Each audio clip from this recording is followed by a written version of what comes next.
자, 그래서 우리가 재무제표를 먼저 배워봤고, 넘어가시면 이제 회계의 기록이라는 게 나와요. 제가 전 시간에 걸쳐서 오늘까지 쭉 설명했던 내용들이 그 내용이죠. 자, 우리가 재무제표를 작성을 해서 보고를 해야 되는 게 우리가 해야 될 일이다. 자, 그러려면 1월 1일부터 12월 31일까지 있었던 일들을 다 기억을 해놨다가 작성을 할 수 없으니까 어떻게 한다고 그랬어요? 매일매일 장부에다 작성을 해놔야 된다고 그랬어요. 그쵸? 자, 그랬을 때 이 회사에서 어떠한 일이 일어나면 이게 장부에 써야 될 일이냐, 그렇지 않아도 되는 거냐, 구분을 할 때 뭘로 구분을 하는 거라고 그랬어요?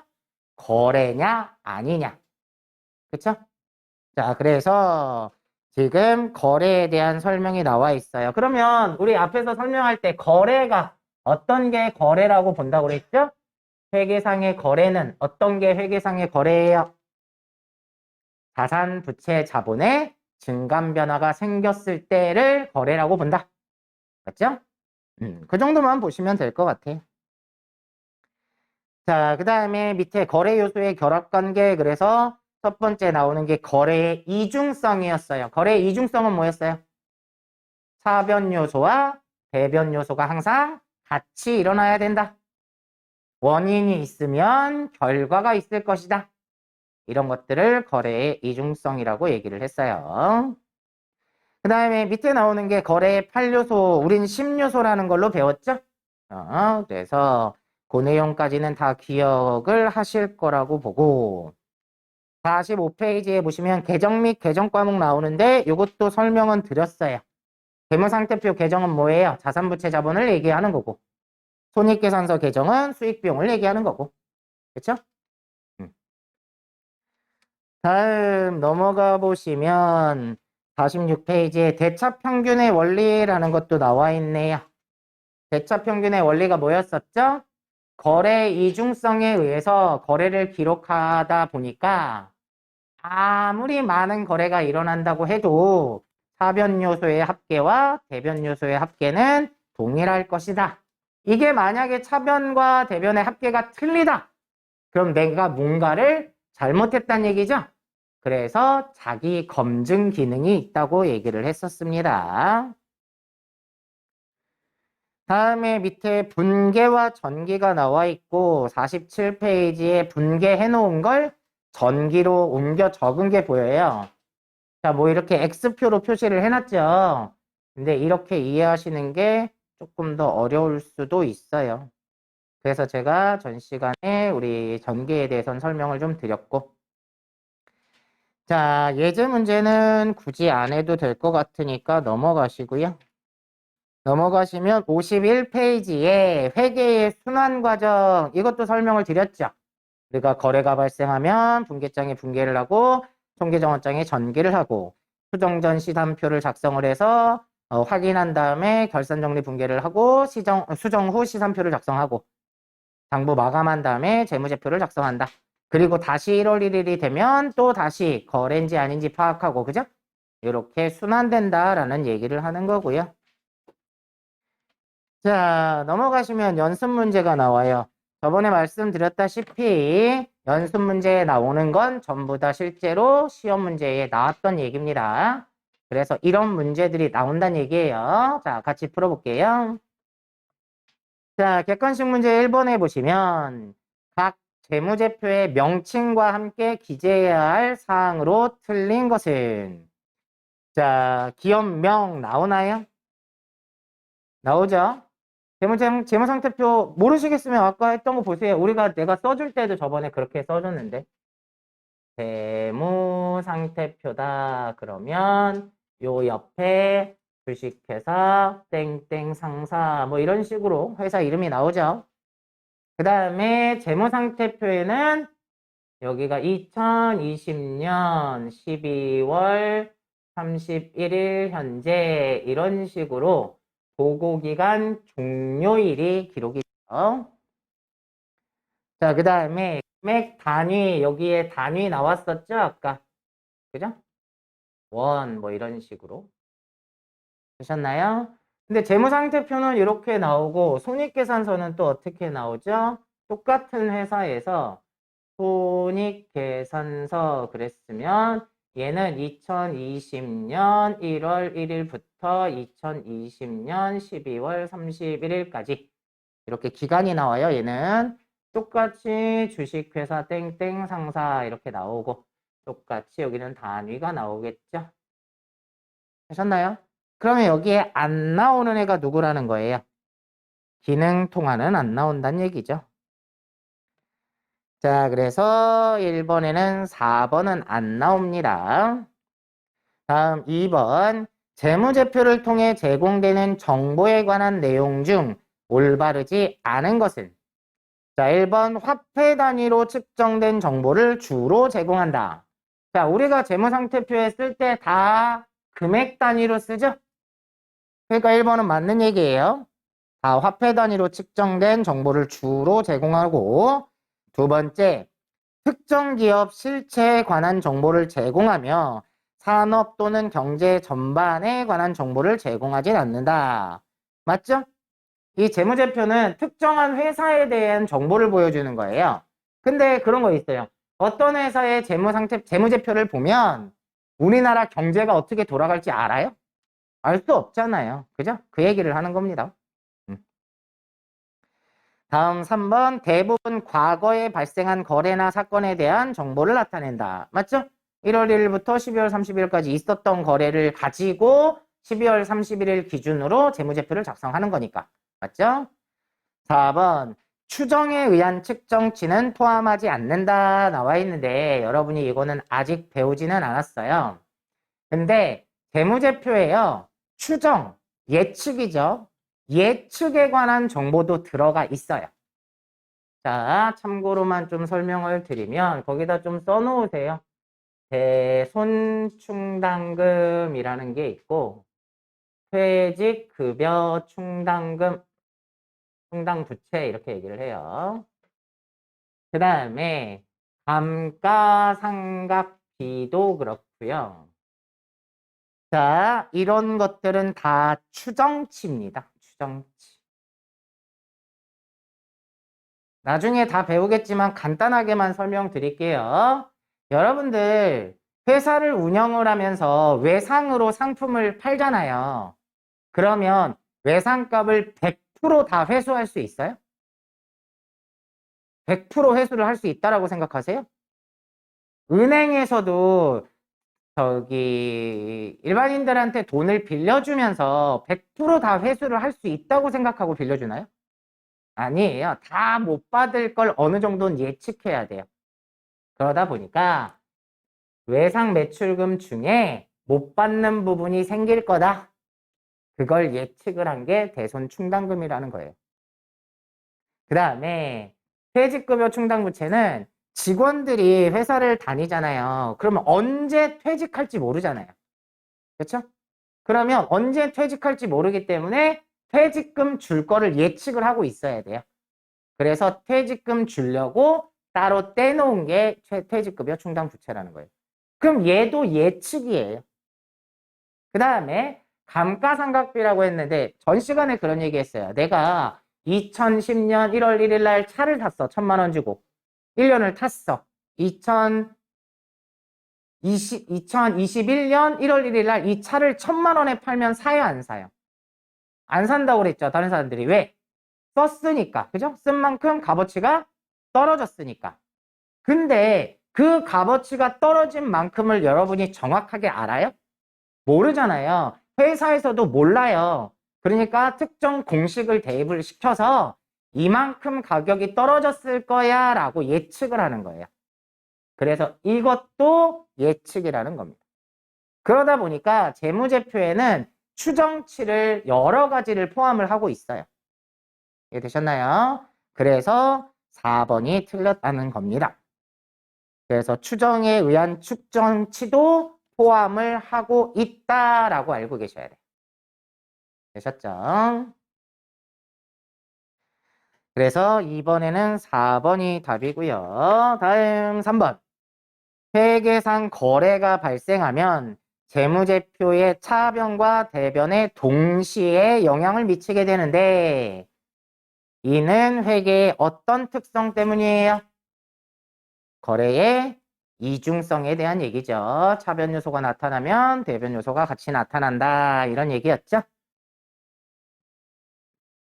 다음 4번. 다음은 기업회계 기준서의 중간 재무제표에 대한 용어의 설명이다. 틀린 것은 자, 1번. 누적 중간기간은 회계연도 개시일부터 당해 중간기간의 종료일까지 기간을 말한다.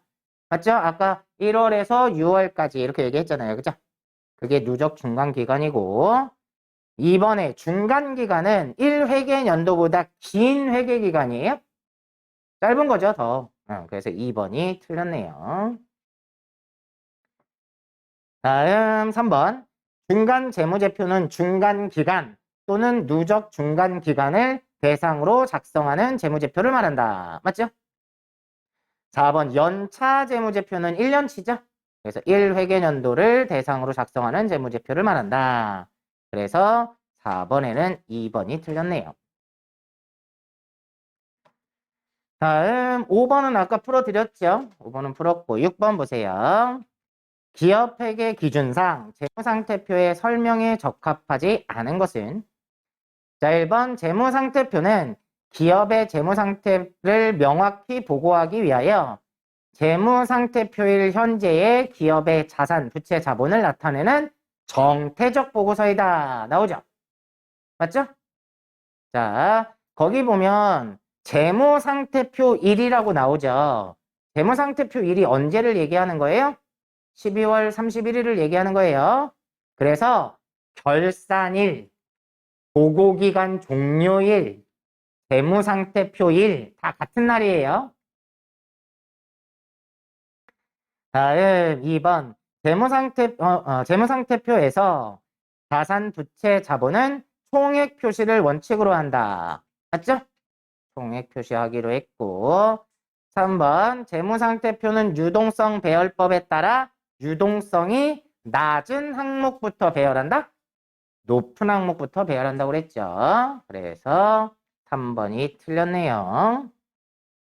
다음 4번 재무상태표의 자산과 부채는 결산일 현재 1년을 기준으로 구분 표시한다. 맞죠? 1년 이내면 유동자산, 1년 넘으면 비유동자산 이렇게 얘기했던 거예요. 그래서 6번에는 3번이 틀렸고요. 다음 7번 재무상태표에 대한 설명 중 틀리게 말하고 있는 것은 자 1번 일정 기간 동안의 기업의 경영 성과에 대한 정보를 제공하는 재무보고서이다. 재무상태표가요? 아니죠. 1번이 틀렸죠. 1번은 재무상태표에 대한 얘기가 아니라 뭐에 대한 얘기예요? 손익계산서에 대한 얘기죠. 그래서 1번이 틀렸네요. 다음 2번 자산은 유동자산과 비유동자산으로 구분한다. 3번 비유동자산은 투자자산, 유형자산, 무형자산 및 기타 비유동자산으로 구분한다. 맞죠? 4번 자본은 자본금, 자본잉여금, 자본조정, 기타 포괄손익, 누계액 및 이익잉여금으로 구분한다. 맞죠? 그래서 1번이 틀렸네요. 다음 8번 재무상태표와 손익계산서의 작성 기준에 대한 설명이다. 다음 중 가장 틀린 것은 1번 자산 부채는 유동 비유동으로 구분 표시하고 유동성이 높은 것부터 배열한다. 맞죠? 2번 자본은 자본활동과 손익활동에서 발생한 잉여금을 구분하여 표시해야 된다. 이게 아까 뭐였었죠? 이익잉여금과 자본잉여금을 구분 표시해야 된다. 이 얘기를 했어요. 자, 그 얘기입니다. 다음 3번 손익계산서의 수익은 원칙적으로 실현주의에 의하여 인식한다. 맞죠? 수익은 실현돼야지 인식을 하는 거예요. 다음 손익계산서의 비용은 관련된 수익을 인식하였을 때만 비용으로 인식한다? 자, 무슨 얘기냐면 여러분들이 이게 수익과 비용이 직접 대응되는 애들이 있어요. 예를 들면 매출액에 대응되는 비용이 뭐죠? 매출 원가죠. 상품을 사와야 팔 수 있으니까. 그럼 매출액이라는 수익이 생기려면 매출 원가가 무조건 같이 따라 나오게 돼 있어요.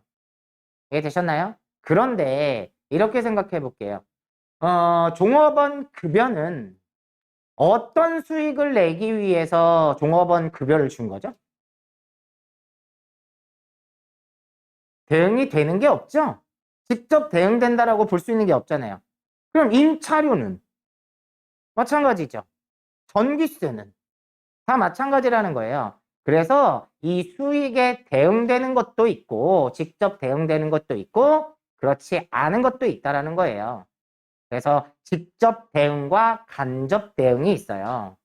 그래서 직접 대응되는 거의 대표적인 형태가 매출 원가예요. 매출액에는 매출 원가가 직접 대응되고 또 추가적으로 그런 것도 있을 수 있어요. 운반비 있죠. 운반비.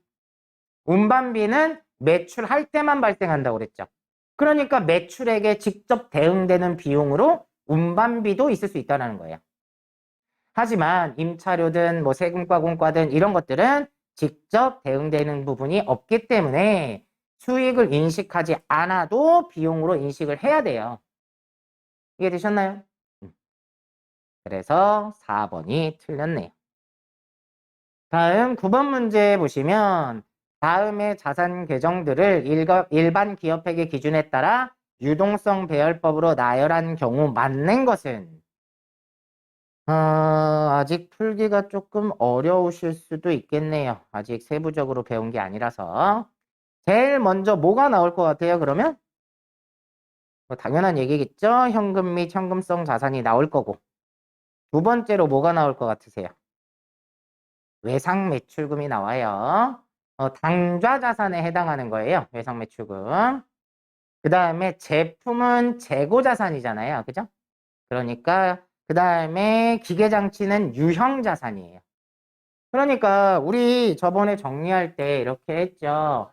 자산은 유동자산과 비유동자산으로 구분을 하고 유동자산은 다시 당좌자산과 재고자산으로 구분한단 말이에요. 그럼 현금 및 현금성 자산하고 외상매출금은 여기에 속해요. 당좌자산에. 그 다음에 재고자산은 제품은 여기에 속하는 거고. 그 다음에 여기 비유동자산이 네 가지잖아요. 투자자산하고 유형자산하고 무형자산하고 기타 비유동자산하고 이렇게 있는데 이 중에 기계장치는 영업활동에 사용하려고 산 거라서 유형자산에 해당해요. 그래서 요 순서대로라는 거죠. 그러니까 답이 4번이 되겠네요. 그죠? 4번. 자, 다음 넘어가셔서 54페이지 10번이요. 다음 중 손익계산서에 대한 설명으로 틀린 것은 자, 1번 일정 기간 동안의 경영 성과에 대한 정보를 제공한다. 맞죠? 다음 2번 수익과 비용은 순액으로 보고하는 것을 원칙으로 해요. 총액이라고 그랬죠. 총액으로 기재함을 원칙으로 한다. 그래서 재무상태표도 총액주의였고 손익계산서도 총액주의예요.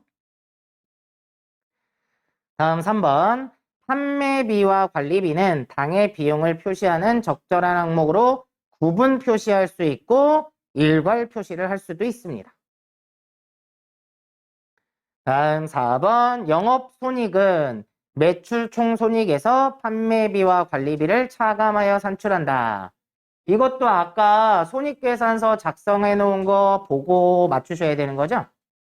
그래서 매출액에서 매출원가를 빼면 매출총이익이고 거기서 판매비와 관리비를 뺐을 때 영업이익이 되는 거고 영업의 수익을 더하고 영업의 비용을 빼면 법인세 차감 전 순이익이 나오고 법인세를 빼면 당기순이익이 나온다. 그렇게 봤을 때 영업손익은 매출총손익에서 판매비와 관리비를 차감하여 산출한다. 이렇게 맞는 얘기죠. 그래서 답은 2번이 틀렸습니다. 다음 11번. 다음 중 재무제표를 작성하고 표시할 때 따라야 할 일반 원칙이 아닌 것은 자, 1번 경영자는 재무제표를 작성함에 있어서 특수한 상황에 처한 경우를 제외하고는 기업이 계속 존속하리라는 것을 전제로 한다. 계속 기업의 가정이라고 얘기를 했죠. 다음 두 번째, 재무제표의 작성과 표시에 대한 책임은 경영자에게 있다고 그랬죠. 그래서 2번이 아까 틀렸다고는 했던 거고. 다음 3번에 보시면 재무제표는 기업의 재무상태, 경영성과, 자본 변동 및 현금 흐름을 공정하게 표시해야 된다. 맞는 얘기죠? 다음 4번, 기업은 기업회계 기준이 허용하는 범위 내에서 구체적인 회계 처리 방법을 선택할 수 있다. 우리 아까 상품 파는 방법이 있었잖아요. 선입선출법으로 하느냐, 후입선출법으로 하느냐. 물론 이게 종류가 여러 가지 있어요. 개별법, 선입선출법, 후입선출법, 이동평균법, 총평균법 이런 식으로 있거든요. 그 중에 선택을 해서 사용할 수 있다는 얘기예요. 되셨나요? 자, 그래서 11번에는 2번이 틀렸고요. 12번은 회계는 기록 계산하는 방법에 따라서 단식 회계와 복식 회계로 나눌 수 있다. 단식부기, 복식부기 그 얘기랑 같은 거예요. 자, 단식부기는 일정한 원리 원칙이 없이 자기 맘대로 작성하는 거죠. 용돈 기입장이나 가계부처럼. 자, 그런데 복식부기는 일정한 원리 원칙에 따라서 작성하는 거죠. 자, 그래서 차변에 쓸 거, 대변에 쓸 거 정해놓는 거고, 그죠? 자, 다음 중 복식 회계의 특징과 거리가 먼 것은 1번 자기 검증이 불가능하다. 자기 검증 기능이 있기 때문에 복식부기를 쓰는 거예요. 제가 아까 대차 평균의 원리 설명했잖아요. 자, 거래를 봤을 때 차변의 합계와 대변의 합계가 안 맞으면 이건 잘못했다는 얘기야. 그렇게 자기 검증 기능이 있다라는 거예요. 그래서 예전에 설명했지만 우리가 가계부를 쓸 때 만약에 가계부를 쓴다 그러면 콩나물 500원 이렇게 쓰고 뭐 떡볶이 500원 뭐 700원 이렇게 써놨어요. 그럼 이거 자체만 가지고 500원어치를 샀는데 내가 600원을 주고 왔을 수도 있잖아, 실수로. 그런 걸 찾아낼 수 있어요? 못 찾아내요. 이해되셨나요? 근데 이거를 우리가 배운 복식부기 방식으로 쓴다고 하면 콩나물을 샀으니까 나는 콩나물이 500원짜리가 생겼고 현금이 얼마 나간 거예요? 500원이 나갔다. 이렇게 하다 보니까 이렇게 500원씩이면 맞는 건데 내가 600원을 줬더라. 이런 상황이 생기면 분명히 뭔가 잘못됐다라는 거죠. 그래서 얘는 찾을 수 없지만 얘는 기본적으로 자기 검증 기능이 있다라는 거예요. 이해되셨나요? 자, 그래서 1번이 틀리네요. 다음 2번 보시면 재무 상태와 손익을 파악하기가 쉬워지는 거죠. 자, 현금이 나갔다, 콩나물이 들어왔다 이런 것들을 다 적어 놓으니까 재무 상태를 파악하기가 편해요. 근데 이렇게 써놓게 되면 어떤 문제가 생겨요? 콩나물 산 것만 썼지 돈이 나간 건 안 썼잖아요. 그럼 재무 상태를 파악하기가 불편하죠? 그렇단 얘기고. 다음 3번 자산부채 자본 등의 모든 변화를 기록할 수 있다. 그렇게 기록을 해야 되는 거죠. 그래서 제가 그랬잖아요. 자산부채 자본 수익 비용은 다 연결이 되어 있다 이렇게 얘기를 했잖아요. 다음 4번 일정한 원리에 따라 기록한다. 맞죠? 그래서 12번에는 1번이 틀렸네요. 자, 13번은 설명을 했고요. 그죠? 조금 아까 우리 진도 나가면서 설명을 했고요. 자, 14번. 다음 중 재무상태표가 제공할 수 있는 정보로서 가장 적합하지 않은 것은? 자, 1번 경제적 자원에 관한 정보를 제공한다. 맞죠? 자산에 대한 얘기니까. 경영 성과에 대한 정보를 보여주나요? 경영 성과는 어디서 보여주고 있어요? 손익계산서에서 보여주고 있죠? 2번이 틀렸고요. 유동성 배열법으로 작성하다 보니까 유동성에 관한 정보도 제공을 해줘요. 맞죠? 4번 지급 능력에 관한 정보를 제공한다. 맞죠? 회사에서 현금이 있다. 그러면 지급 능력이 있다. 이런 뜻이잖아요. 그죠? 그래서 2번이 틀렸습니다. 자, 그럼 15번. 다음 설명 중에 가장 옳은 것은? 자, 1번. 자산이 증가하고 부채가 증가하면 자본이 반드시 증가한다? 자, 자산이 증가하고, 자, 이렇게 얘기하죠. 우리가 차변과 대변의 합계는 항상 같아야 돼요. 그죠? 그래서 자산과 부채, 자본을 이렇게 써주잖아요. 그죠? 그랬을 때 자산은 부채 플러스 자본이라고 했어요. 그럼 자산이 증가하고 부채가 증가한다면, 자, 이거는 자본은 반드시 증가할 수는 없죠. 그러니까 자산이, 뭐 예를 들어서 자산이 1,000원 늘고 부채가 뭐 200원이 늘었다 그러면 800원이 늘기는 하겠죠. 그죠? 늘어난 것만 따졌을 때 원래 뭐 예를 들어서 2,000원이 있었는데 1,000원이 늘었고 원래 뭐 800원이 있었는데 200원이 늘었다. 이런 상황이라면 자본이 늘어날 수 있겠지만 자산이 얼마 늘어나고 부채가 얼마 늘어났다는 얘기가 없잖아요. 그죠? 그러니까 자본이 반드시 증가한다라고 볼 수는 없겠죠. 2번 보세요. 자산이 증가하고 부채가 감소하면 자본이 반드시 증가하겠죠? 이럴 때. 자산이 증가하고 부채가 감소하면 자본은 무조건 증가하겠다. 2번이 정답이 되겠네요. 다음 3번. 자산이 증가하고 부채가 고정되면 자본이 반드시 감소한다? 자산이 증가하고 부채가 그대로라면 자본은 증가하겠죠. 그죠? 다음 4번. 자산이 감소하고 부채가 증가하면 자본이 반드시 감소하겠죠. 그죠? 그래서 옳은 건 2번이 답이 되겠네요. 다음 밑에 주관식 문제가 나와 있는데, 자, 1번에 보시면 다음의 자료에 의하여 자본 총계를 계산하면 얼마인가 이렇게 나오는데, 여러분이 여기에 안 배우신 내용이 들어있어요. 그래갖고 이 문제는 무시하고 넘어갈게요. 다음에 뒤에서 배울게요. 감가상각 누계액이라는 것도 안 배웠고, 이익준비금도 안 배웠고, 뭐 퇴직급여 충당부채라는 것도 안 배웠고, 자, 그래서 요거는 다음에, 나중에 뒤에 거 배우고 나서 하도록 할게요. 다음 2번은 좀 보셔야 돼요.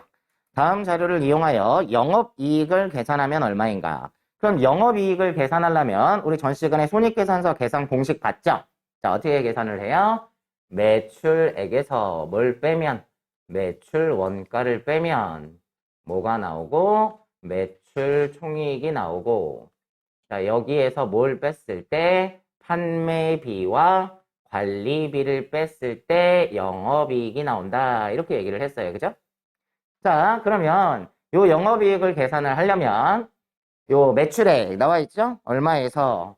매출액 1억에서 매출 원가를 얼마를 빼래요? 밑에 6천만 원이네요. 6천만 원을 빼면 매출 총이익이 얼마가 나와요? 4천만 원이 나오겠죠. 자, 여기서 판매비와 관리비를 빼야 되는데, 자, 판매비와 관리비가 뭐라고 그랬어요? 판매를 하기 위해서 들어가는 비용하고요. 관리를 하기 위해서 들어가는 비용이에요. 그러니까 쉽게 얘기하면 영업활동하고 관련 있는 애들만 얘기하는 거예요. 이해 되셨나요? 자, 그러면 거기 보면 옆에 광고비, 영업활동하고 관련 있나요? 판매를 하기 위해서 광고를 하는 거잖아요. 그러니까 맞고, 기부금은요. 기부금은 영업활동하고는 관계가 없어요. 기부금은 많이 기부한다고 해서 물건을 많이 팔 수 있는 건 아니잖아요. 그쵸? 그래서 얘는 영업 외 비용에 해당합니다. 기부금은. 그 다음에 본사 총무부 직원의 인건비. 자, 급여잖아요. 그죠? 월급을 줘야 직원들이 일을 하고 물건을 팔겠죠? 자, 그러니까 얘는 판매비와 관리비 맞고요. 그 다음에 유형자산 처분이, 유형자산이라는 게 뭐였어요? 영업활동에 사용하려고 산 물건들을 얘기를 해요. 차량 운반구라든지 뭐 컴퓨터, 비품이라든지 이런 것들, 기계장치라든지 이런 걸 얘기하는데, 이거는 판매 목적으로 사다 놓은 게 아니잖아요. 처음부터. 사용하다가 쓸모 없어지면 처분을 하는 거예요. 그러면 사용하던 걸 쓸모 없어져서 판매를 했다. 이게 영업활동하고 관련이 있나요? 없죠. 그래서 유형자산 처분 이익은 영업 외 수익에 해당합니다. 자, 그럼 여기서 판매비와 관리비로 얼마만 빼면 돼요? 광고비하고 인건비, 급여, 그죠? 1,000만 원을 빼면 얼마가 나오게 된다? 영업이익은 3천만 원이 나오게 된다. 이렇게 해주시면 되겠네요.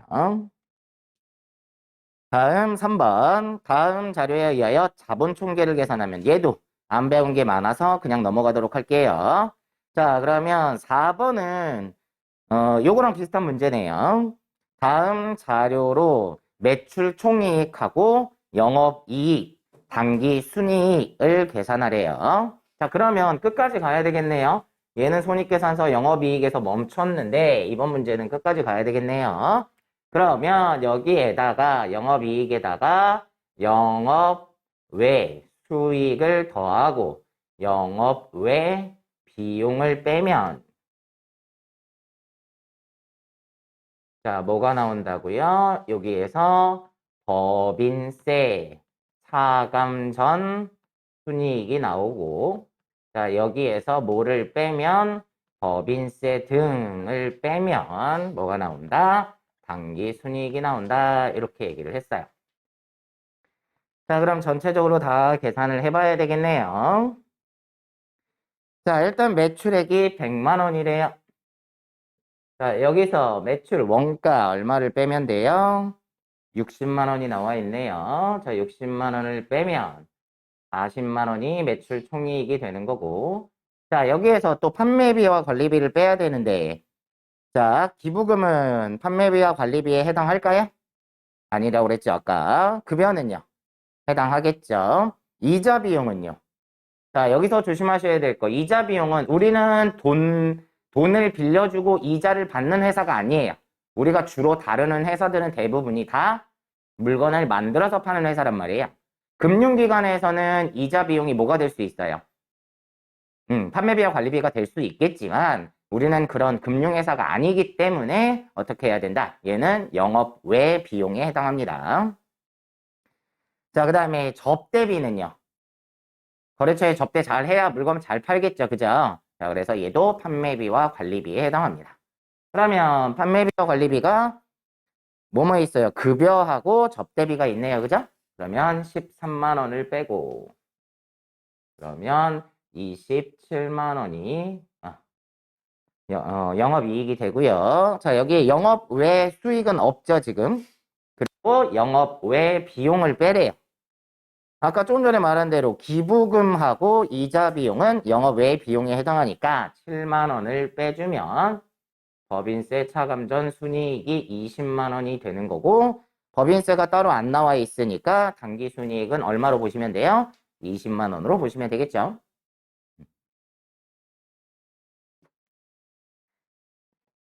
자, 그렇게 해서 연습 문제를 풀어봤고요.